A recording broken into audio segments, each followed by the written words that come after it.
Hello friends, இன்றைக்கி ரொம்ப ஹெல்த்தியான கீரை இது. எங்கள் மாடியிலே வளர்க்குறோம். பாருங்கள், மாடியிலேருந்து பறிக்கிற வீடியோ காட்டியிருக்கேன். பசலைக்கீரை, செடி பசலைன்னு சொல்லுவாங்க. அப்புறம் ப்ரெஷர் கீரை, நிறைய பேர் சொல்கிறாங்க. இது சுகர் கீரை அந்த மாதிரிலாம் சொல்கிறாங்க. கொஞ்சம் பருப்பு கீரை மாதிரி வழவழன்னு இருக்கும். டேஸ்ட்டு நல்லாயிருக்கும், சூப்பராக இருக்கும். வெறும் கீரை பொரியல் பண்ணால் கொஞ்சம் குழன்னு இருக்கும். அதனால் பருப்பு போட்டு செஞ்சோம்னா ரொம்ப நல்லாயிருக்கும்.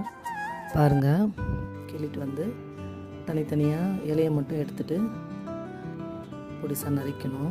இது வந்து துவரம்பருப்பு.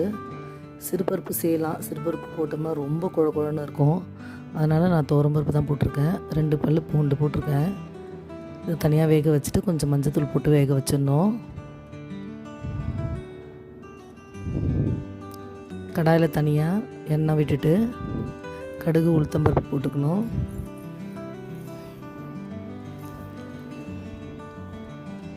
கருவேப்பிலை, வெங்காயம் போட்டு வதக்கிட்டு காஞ்ச மிளகா போட்டு வதக்கிடணும். நெக்ஸ்ட்டு தக்காளி போட்டு வதக்கிடணும். இதுக்கு புளிலாம் ஊற்றி கடைய வேண்டிய அவசியம் இல்லை. கூட்டு மாதிரி வச்சா தான் நல்லாயிருக்கும். பாருங்கள், தக்காளி எல்லாமே ஒரு வெங்காயம் ஒரு தக்காளி அவ்வளோதான் போட்டிருக்கேன். போட்டு நல்லா வதக்கிட்டு கொஞ்சம் கல்லுப்பு போட்டுடணும்.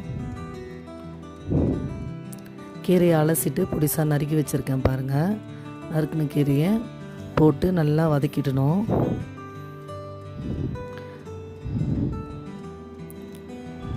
கொஞ்சம் வழவழன்னு தான் இருக்கும், ஆனால் டேஸ்ட் ரொம்ப நல்லாயிருக்கும். ரொம்ப ஹெல்த்தியும் கூட இந்த கீரை. வாரத்துக்கு ஒரு நாள் நான் தோட்டத்துலேருந்து எடுத்துகிட்டு வந்து செஞ்சுருவேன் நான். பாருங்கள், பருப்பு வெந்துடுச்சு. லைட்டாக மத்தில் போட்டு கடைஞ்சிட்டு இந்த பருப்பை அந்த கீரையோடு ஊற்றிடணும். கீரையில் கொஞ்சம் தண்ணி ஊற்றி லைட்டாக தண்ணி தெளிச்சிட்டு வதக்குறேன். அதில் இந்த பருப்பு கொட்டிடணும்.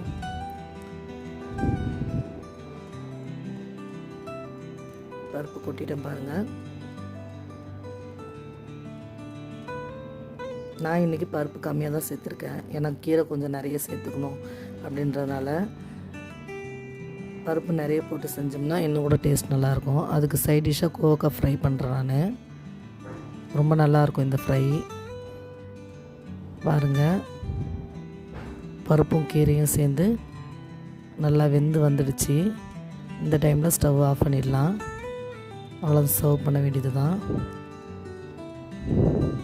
ஓகே ஃப்ரெண்ட்ஸ், எல்லாருமே செஞ்சு சாப்பிடுங்க. ரொம்ப டேஸ்டி அண்ட் ஹெல்த்தியான கீரை இது.